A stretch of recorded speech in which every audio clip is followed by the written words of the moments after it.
pendidikan formal sebagai medical doctor di tahun 2004, kemudian sempat ngambil manajemen magistri 2006, cardiologist 2013, consultant of cardiovascular prevention and rehabilitation di 2016. Kemudian beliau kepala cardiovascular prevention and rehabilitation di Cardiology and Vascular Medicine FK di Bandung ya pengacara tadi ya. Kemudian saat ini beliau di Siloam Hospital Purwakarta. Dengan hormat kami persembahkan waktu berikut ini untuk memimpin sesi sampai ke presenter ketiga nanti ya dok. Nah saya akan ambil untuk base breaking lalu kita lanjutkan lagi. Kepada Dr. Badai Batara Tiksnadi kami persilakan. Baik, selamat malam. Apakah suara saya terdengar? Jelas sekali dok. Jelas sekali. Terima kasih atas introduction-nya Pak Alex. Saya juga mengucapkan terima kasih kepada panitia atas kesempatannya kepada saya untuk memandu untuk acara case discussion ini yang tampaknya akan sangat menarik. Kenapa? Satu, case discussion mengenai kasus-kasus yang memang sehari-hari kita jumpai para kardiologis ya. Itu akan kita temui ada 7 kasus. Kasusnya ada dari PAD, dari CCF, dari atrial fibrillation, kemudian dengan sinkop, pasien ACS, kemudian pasien emboli paru, kemudian ada juga kasus PAH, ya, pulmonary hypertension, dilihat dari echo secara detail dan juga dilihat dari hemodinamik. Presentannya datang dari seluruh Indonesia, dari Sumatera 2, dari Jawa 3, dari Bali, dan dari Sulawesi, dari barat ke timur, ya, sesuai dengan daerah yang ada rumah sakit Siloam. Case tadi ini juga menarik, jadi terima kasih kepada penggagas acara, tidak biasa ini. Kemudian juga ice breaking-nya juga terima kasih ya, membuat kita yang tadinya ngantuk bisa menjadi ceria lagi. Baik, tidak berlama-lama untuk case yang pertama, saya persilahkan dari Siloam Hospital Slipo Village, Tangerang, Banten, Dr. Emmanuel Upangat, spesialis jantung pembuluh darah konsultan. Saya persilahkan Dr. Emmanuel. Ya, terima kasih. Selamat malam semua. Selamat malam guru saya, Prof. Yogi. Selamat malam para senior dan teman-teman kardiolog semua. Saya akan share screen sekarang, ya.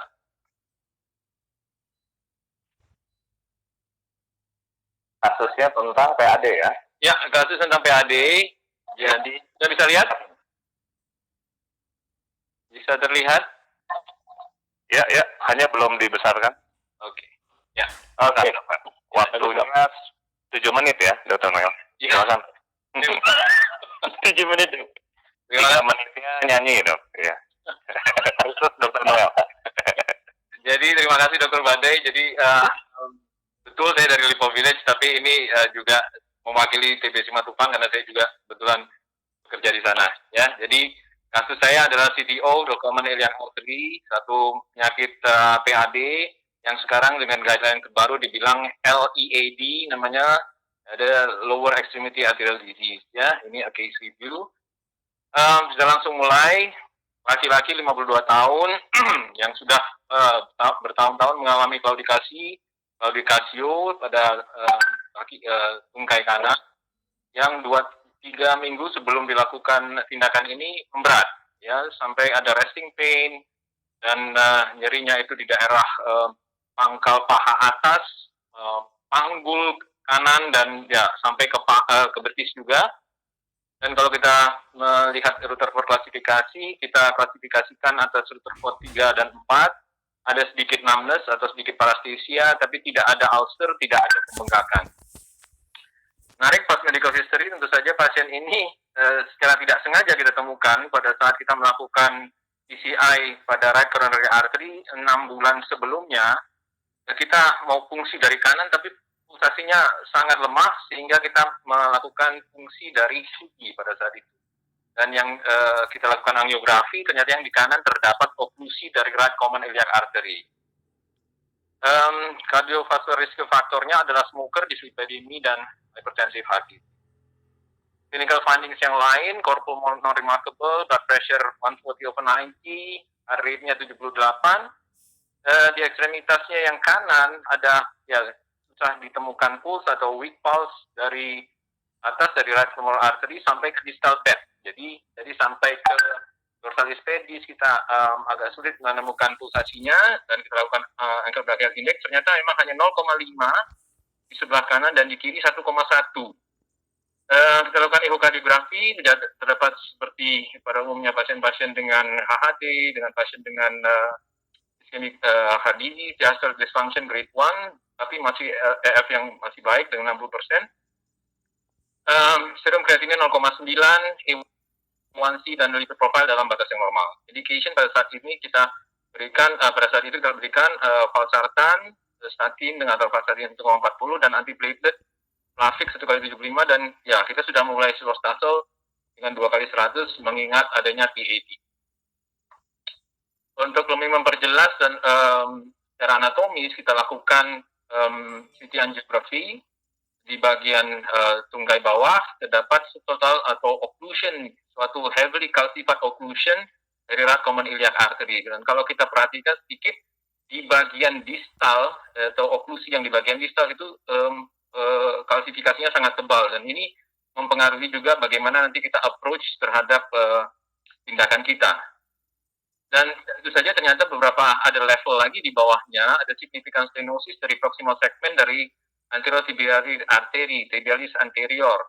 Jadi ada oklusi dan mid and distal segmentnya sehingga pulsasinya akan pulsasi di distal bed dari kaki kanan itu akan semakin terganggu karena ada dua level oklusi dari arteri sebelah kanan ini. Ini yang kita lakukan PTA dengan dual access, satu dari antegrade crossover dari left common femoral artery dan satu lagi dari retrograde. Kita lakukan dual puncture, lalu kita lakukan juga angiografi dan ya jelas terlihat ada yang total oklusi dan distal bednya itu didapatkan dari kolateral dari iliac interna. Nah, yang kita lakukan pertama tentu saja mencoba menembus proximal cap. Kita memakai wire Terumo yang dengan ujung yang lunak.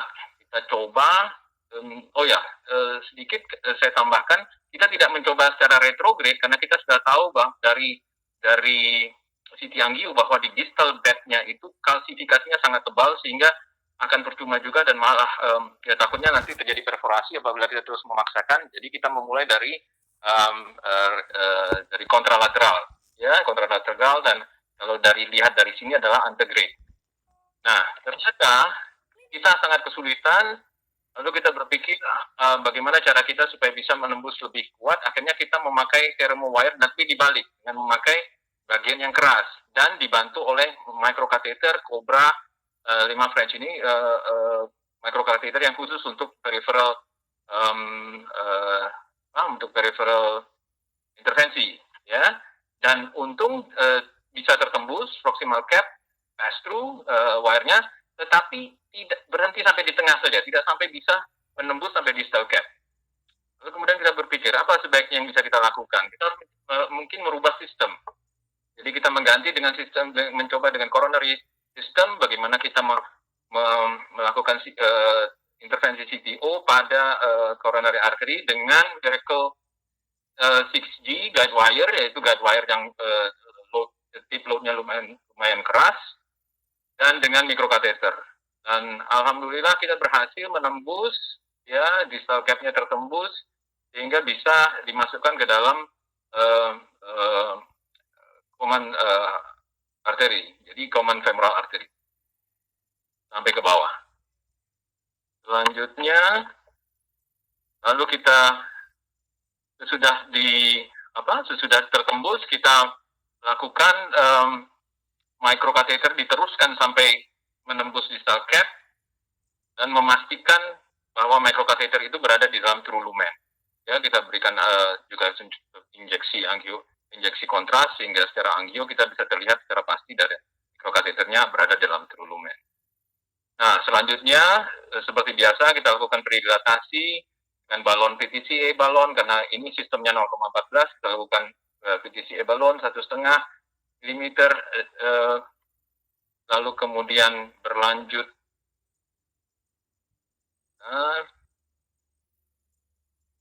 dan terbentuk small channel dari 1,5 mm ini, dan kemudian kita upsize balonnya jadi 2,5, lalu upsize menjadi 4,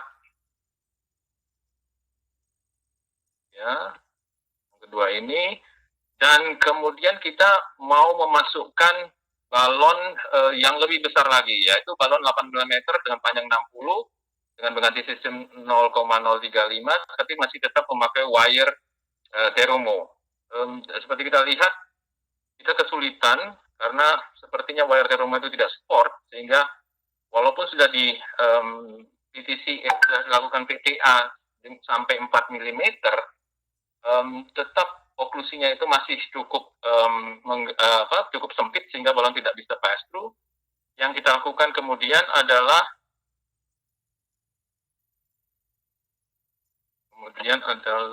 mengganti guide wire dengan amplat super stiff, sehingga mempunyai kekuatan support sehingga balon itu dapat diposisikan pada daerah oklusi. Akhirnya kita berhasil, kita membuka oklusi tersebut dengan balon 8 mm yang panjangnya 60, dan sesudah itu kita kateter yang di retrograde bisa dengan relatif mudah menembus oklusi dan kita mencapai aorta abdominalis, dan kita suntikan kontras dan semua berada dalam true lumen. Selanjutnya, tentu saja selanjutnya adalah pemasangan stent. Kita lakukan sizing, lalu kemudian stentnya deploy. Ini adalah nitinol peripheral stent yang self-expandable. Ya, jadi karena melihat kalsifikasi yang cukup berat, lalu posisi yang ya sedikit agak tortus, lalu kita berpikir apakah kita memakai balon expandable atau self-expandable. Akhirnya kita memutuskan untuk memakai self-expandable. Self-expandable dengan menarik sheath dari stand-nya, sehingga dia secara otomatis akan terbuka dan menyesuaikan dengan arteri yang sudah terbuka. Yang penting tentu saja adalah persiapan atau mempersiapkan arteri dengan membuka semaksimal mungkin sehingga expandable stent ini bisa menempel pada dinding arteri. Nah, ini adalah immediate result-nya. Kita cukup puas karena flow sudah demikian baik. Lalu kemudian kalau dibandingkan dengan hasil sebelum dilakukan PTA begini dan sesudah adalah ya dengan terpasangnya stent, flow dari proksimal ke distal sudah sangat baik. Tidak kami lakukan post dilatasi karena mengingat adanya kalsifikasi dan kemungkinan terjadi perforasi cukup besar. So, ini adalah hasil akhir. Dan immediate result and follow up, first day post intervention, stabil vital sign, jadi tidak ada pain lagi, tidak ada resting pain, pasien bisa dimobilisasi dengan lebih baik, tidak ada nyeri, ada strong pulse in the right femoral artery, khususnya kembali, ankle brachial index-nya naik 0,8, tidak ada hematom, dan bisa di-discharge dalam second day post intervention. Obat-obatan kita teruskan continue dual antiplatelet therapy. Kita mengambil patokan yang umum saja sampai 12 bulan, walaupun ada literatur yang memberitakan 1 bulan.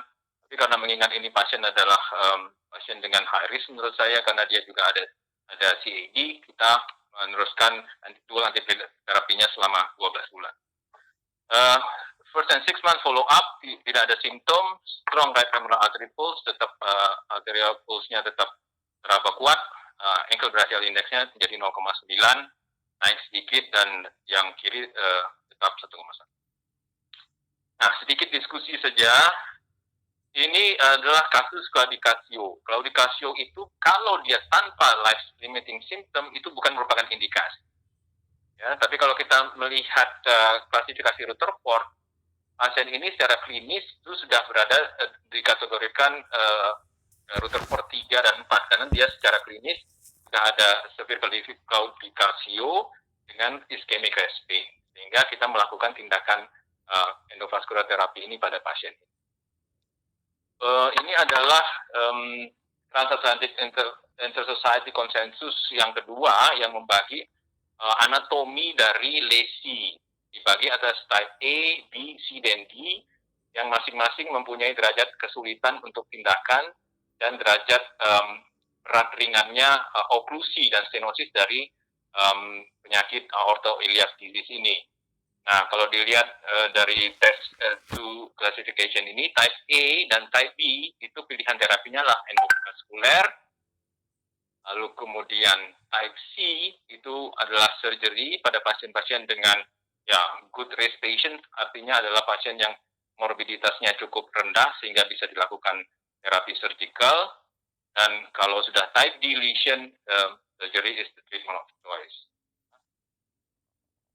Lalu kemudian ini juga dari guideline dari ACCAH, endovascular intervensi pada life-limiting claudication itu kelasnya kelas 1 dan untuk femoropopliteal kelasnya kelas 2. Sebaiknya tidak dikerjakan kalau malah kelas 3 apabila endovascular procedure itu dilakukan untuk mencegah proses dari chronic limb ischemia. Jadi kalau misalnya pasien itu tidak ada lifestyle limiting claudication, itu sebaiknya tidak dikerjakan. Walaupun sudah jadi oklusi, walaupun sudah jadi stenosis yang cukup berat.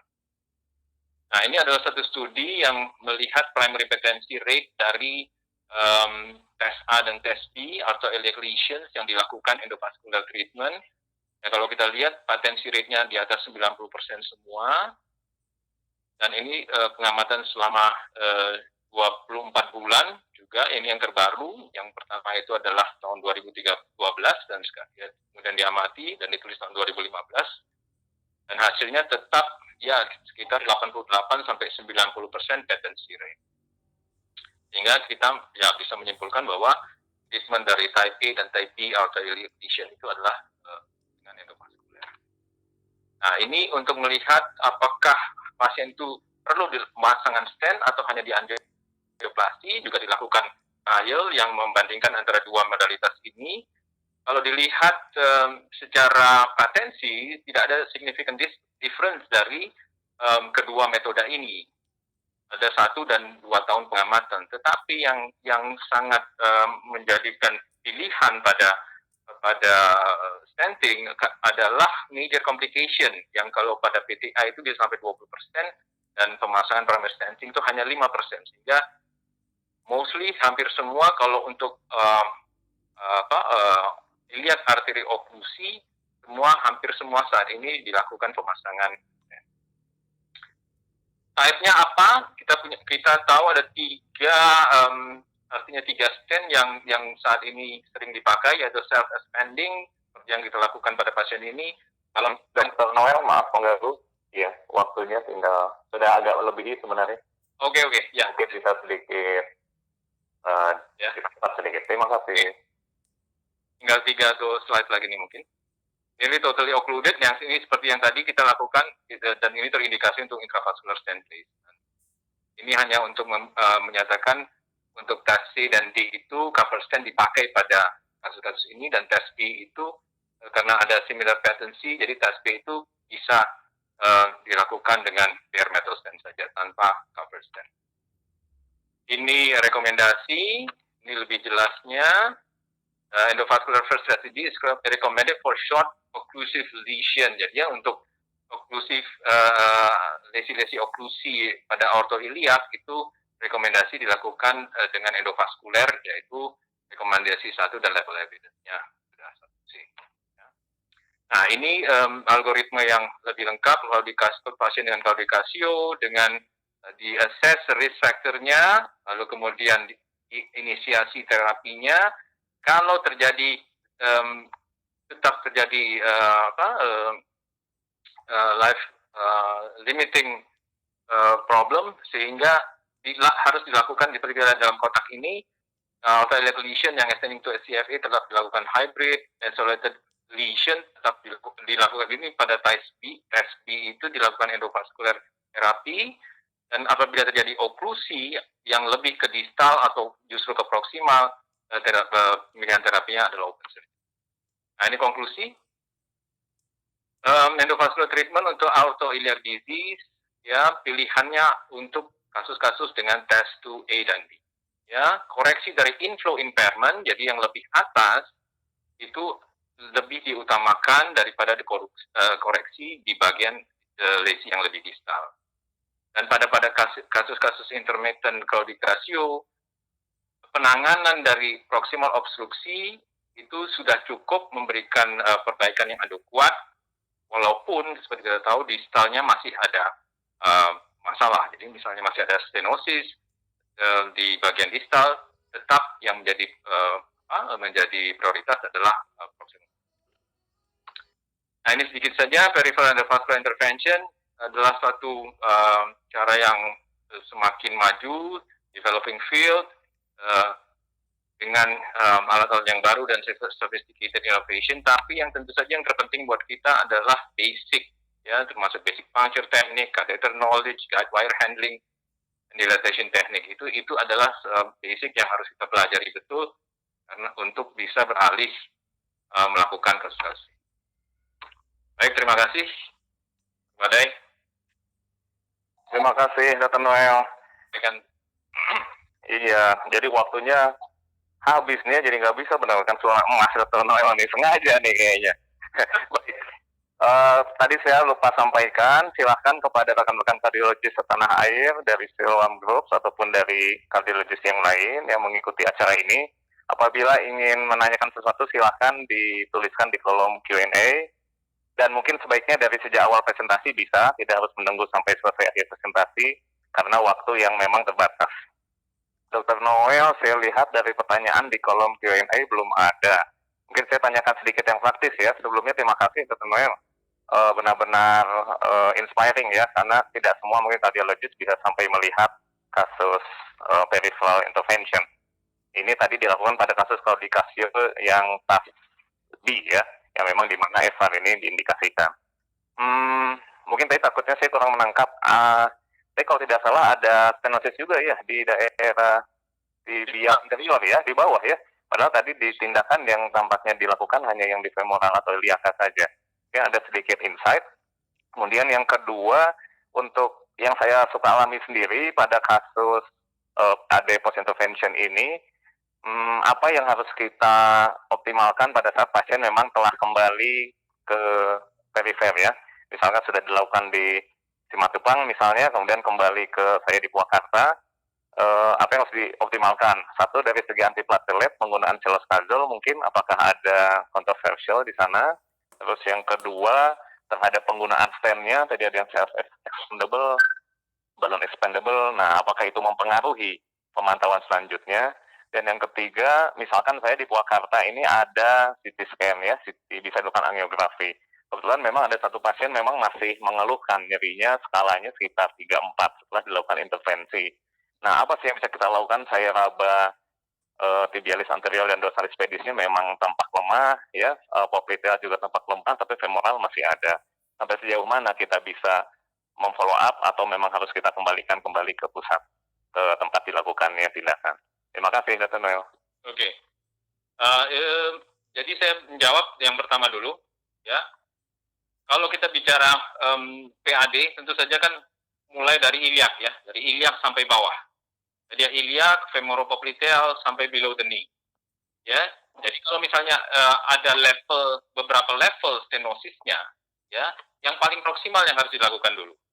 Karena dengan derasnya aliran diharapkan either terbentuk kolateral baru atau stenosis-stenosis yang di bawah di distal itu akan bisa ya flow-nya akan lebih baik lah, ya.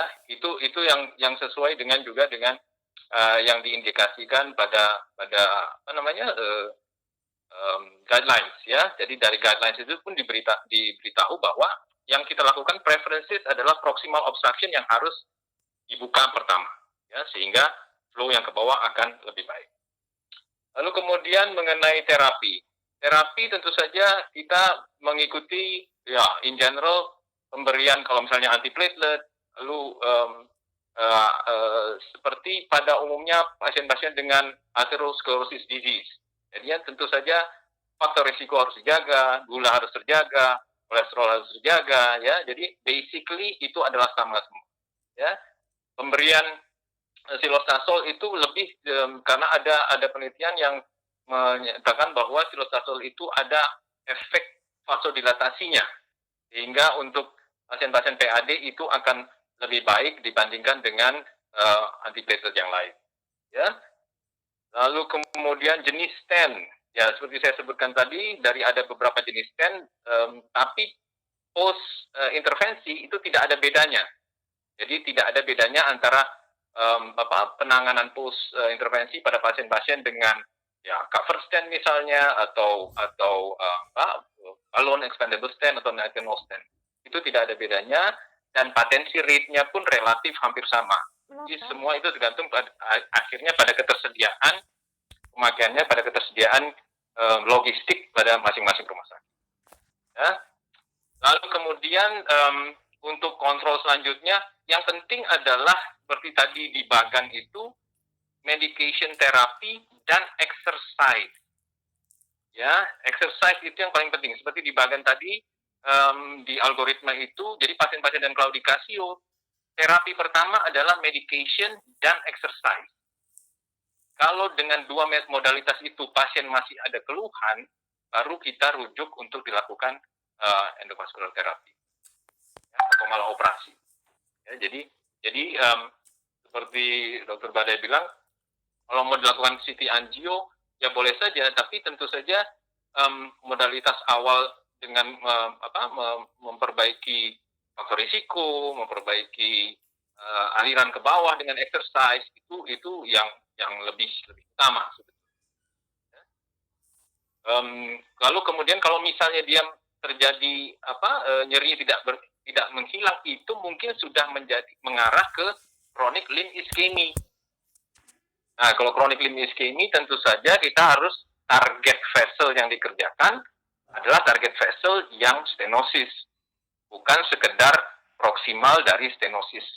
Ya, vessel proksimal dari vessel yang stenosis itu yang dikerjakan. Jadi kalau misalnya kita sudah ada ulkus, misalnya sudah ada ya swelling atau pembengkakan, biasanya ya kita tidak hanya mengerjakan proksimal dari stenosis itu, tetapi juga yang mengarah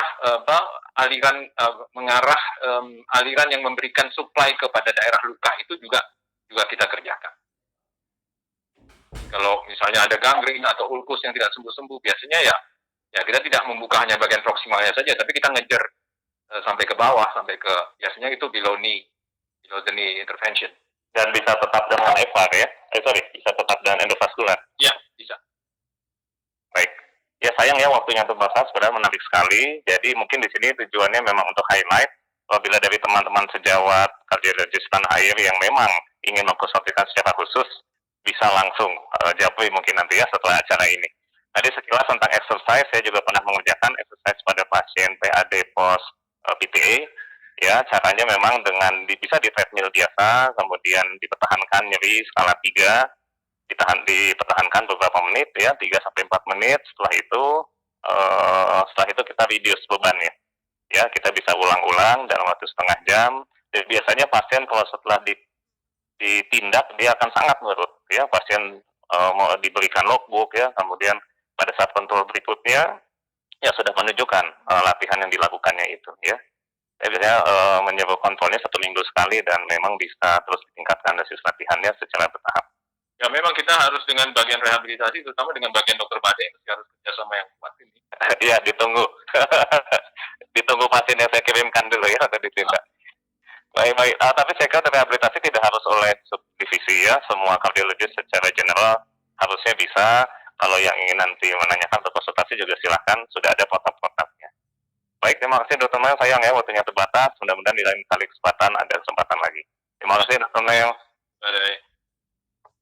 Dr. Badai sebentar. Iya. Kesepakatan awal panitia bahwa satu presentasi plus waktunya maksimal 10 menit. Karena kalau kita lewat 20 menit per orang, kita bisa selesai jam 12 malam nanti. Iya. Tapi ini masih 188 ini yang bertahan ya. Makanya. Karena memang sangat kualitas ini case-nya, iya. Kalau data lain sudah diduga memang. Karena senang tampil. Beda kalau kritis. Baik. Kita lanjut ya, terkait berikut ini ya. Itu begitu presenter sudah nyampe menit kelima, saya kan bilang 2 menit lagi untuk. Iya, minta tolong ya Pak Alex ya. Baik. Terima kasih. Baik, berikutnya Dr. Adrian Masno, saya kenalkan sedikit beliau. Beliau ini dari Palembang ya, dari Palembang. Beliau lulusan dari Jakarta, dari UI. Beliau sangat aktif di organisasi dan akan membawakan kasus emboli paru. Beliau tadi katanya mengalami masalah mati lampu, mudah-mudahan ya tidak menghambat. Dan biasanya kalau ada masalah seperti ini biasanya semakin menarik ini. Ya kasusnya berarti sangat menarik. Silakan Dr. Adrian.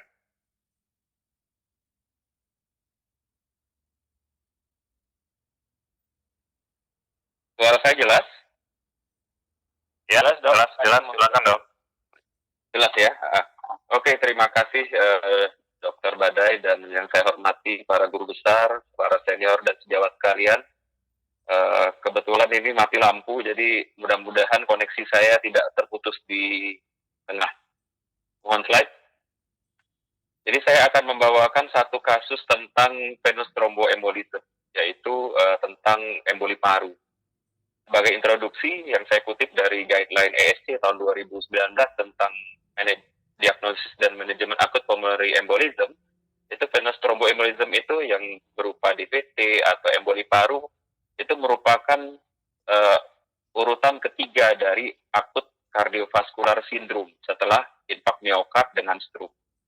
Di mana incidence per tahun untuk emboli paru adalah 39 sampai 115 per 100 ribu, dan DVT adalah 53 sampai 162 per 100 ribu.